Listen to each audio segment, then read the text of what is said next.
Shabbat Shalom. I love funny t-shirts. I don't have very many, but I love looking at the catalogs that offer all sorts of funny t-shirts that people can wear to delight their family and friends. And one I saw recently made me laugh out loud. It says 3 lines. I dusted. It came back. I'm not falling for that again. Dusting or removing dust can be one of those chores that just takes an unusual amount of fortitude to do over and over and over again. And isn't it true that for the most part, dust does not have the best reputation? So many people allergic to it, relentless returner and bane of balabusts, housewives and housekeepers and house husbands for time immemorial. Dust throughout the Bible is not generally lauded. In Deuteronomy, in Joshua, in Isaiah, in Psalms, in 2 Samuel, it's associated with mourning, extreme affliction, something dirty, licking the dust, a sign of abject submission, throwing dust at someone, it's a sign that you really don't like them. Dust is not always high on people's list of things that are positive. Some of the most famous references, of course, are in the book of Kohelet in Ecclesiastes, where he remembers that the rich man and the poor man all go to one place. All are from the dust, and to dust all return. That's Ecclesiastes chapter 3, verse 20, and in almost a direct correlative, in Genesis chapter 3, verse 19, God reminds Adam after the expulsion from the Garden of Eden, from dust you come, and to dust you will return. It's often quoted at levayot, at funeral ceremonies, as a reminder for humility, that we are made and sprung out of the dust of the earth, and our ultimate destination is to return there. Not the most uplifting of assignations to this concept of dust. And yet, in this week's Parsha, at the very beginning of the portion, Jacob left Beersheba and set out for Haran. He came upon a certain place and passed the night there. Taking one of the stones of the place, he made it his headrest as he lay down in that place. Very famous and very beloved in art and poetry and music and just in the imagination of Jewish people and people in much of Western civilization is the next section. He dreamed, did Jacob, and lo, a ladder was set on the ground with its top reaching to heaven, and lo, angels of God going up and coming down on it. And lo, hine, behold, again, the Eternal stood above it and said, I, the Eternal, am the God of your father Abraham and God of Isaac. The land on which you are lying, I will give to you and your descendants. That's the part with which most people are familiar, for all of its resonance and continuing challenge about how the land has been assigned and apportioned. But it's the next verse that spoke to me this week. Genesis chapter 28, verse 14, God says, and your descendants shall be like the dust of the earth. And you shall spread out to the west and the east and the north and the south. Through you and your descendants, all the families of earth shall find blessing.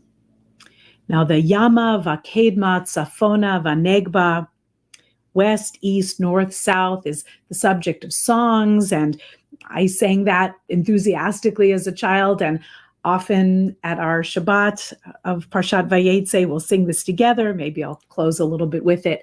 But that little section right before, V'haya zar'acha ka'afar ha'aretz, and your descendants shall be like the dust of the earth. That's a section we don't often spend a lot of time with. So a few minutes rolling around, if you will, in the dust. Now, there's a lot to be said about dust. And some of this I'm going to save and put in my proverbial pocket for a different conversation, maybe about humility. See how the time is going.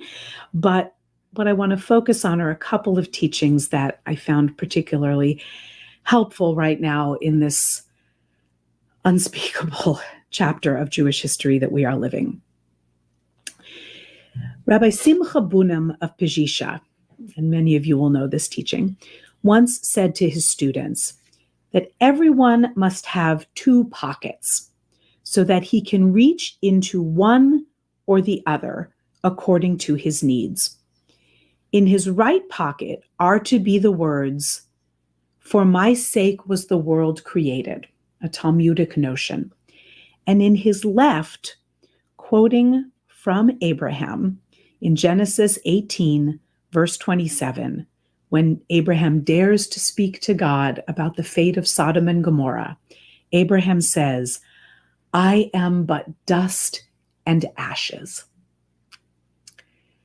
When Abraham speaks to God and says, "I am but dust and ashes," he is acknowledging that he is made just of recycled stuff, the lowliest of the low. In that similar conversation that the Holy One has with the creations who are expelled from the Garden of Eden, God says to the snake, "You will slither on the ground all the days of your life, eating the dust of the earth." That's just a little bit before God reminds Adam that he too is made just of dust. But this classic teaching about keeping one's ego in check is so redolent and so beautifully chosen that Rabbi Simcha Bunim, such a wonderful name, would have chosen Abraham's words, "I am but dust and ashes," to remind us when we are feeling puffed up with ego that we need to come down literally to earth.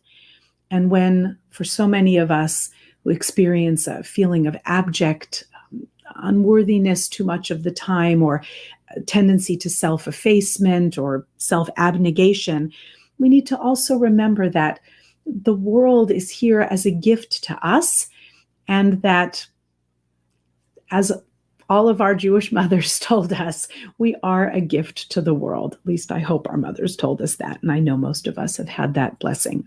I hope and pray. But this idea, of course, even if we weren't told that as children, or we didn't have those blessings, Jewish tradition says we are all human beings, a gift to the world. And it is our task to discover how to use those gifts for good. The world is here for us, and we are here for the world. Rabbi Adina Allen, wonderful teacher, and she expands on this idea of "I am but dust and ashes." And she, like Rabbi Brad Artson, will look at this notion of dust and ashes as something not as small or as tiny and humiliating as sometimes we think these humility teachings are. Instead, she writes, "The image of dust conjures reminders not only of death, but also, perhaps ironically, to the steaming, teeming aliveness of the earth from which we come. On Earth, dust generally consists of particles in the atmosphere that come from various sources, such as soil lifted by wind and volcanic eruptions. In interstellar space, dust becomes visible in its reflection of starlight. Dust is a tiny piece of garden floating in the sky, a relic of the bubbling, churning inner core of the earth, a tiny mirror catching a momentary gleam of the galaxy. If we are dust and ashes, then we are also part bud and mud, mycelium and microorganisms, dewdrops and daffodil, rainfall and redwood, the power of pollen and perfume of the freesia, fog and frog, mouse and moisture, sea foam and starling, and all of the billions of organisms and intricate systems and interrelationships that very literally in every moment breathe us alive. What a beautiful and alliterative description of dust. So now we can come to the blessing that God gives to Jacob and maybe think of it a little differently. Your descendants shall be like the dust of the earth. What a strange and mixed blessing that is. Rabbi Artson looks at this blessing and quotes from Midrash Breshit Rabbah. Reflecting on the Jewish people's long and sorry history of persecution and oppression, the Midrash provides a message of hope amidst the grains of dust. The Midrash teaches, just as the dust of the earth wears out all utensils, even of metal, yet itself remains forever, perhaps the blessing to Jacob at this point in his story and ours is a message that Jacob's children will exist forever. But just as the dust of the earth is trodden upon, so will your children be downtrodden beneath so many powers. For centuries, the people of Israel, descendants of the prophets and sages, were downtrodden beneath the powers. Only in this extraordinary time, after centuries and centuries, have we attained a position of wealth and power. And how we use it is a very cautionary tale. We are told over and over again in the Torah to remember that we were slaves in Egypt, so as not to be so puffed up that we go about thinking the world was created for me. At the same time, Rabbi Simcha reminds us, we have to remember that we are but dust and ashes. But dust is powerful, and dust is enduring. And Rabbi Artson teaches that, yes, we have been victims of hatred wherever we lived. And he wrote years ago, even today in much of America, Jews all too often feel constrained to mask their identity, lest they be thought too Jewish. And the sad truth is, having been underfoot so often, we are often treated and we often resemble the dust of the earth. But dust endures. And like the dust, we have outlived so many mighty powers of the world. Alexander of Macedon, the Roman Empire, the Byzantines, all claimed eternity and all disappeared. And the Jewish people, like the dust, are still here. Dust is ubiquitous. Just as the dust of the earth is found in every part of the globe, so too have Jews found themselves everywhere. On every continent, in every place where people dwell, there are Jewish people, still affirming this history, still wrestling with its difficult, challenging, and sometimes frightening implications, still advocating revolutionary insights that permeate Torah, Talmud, and prayer, still insisting that we need to do better, that humanity can do better.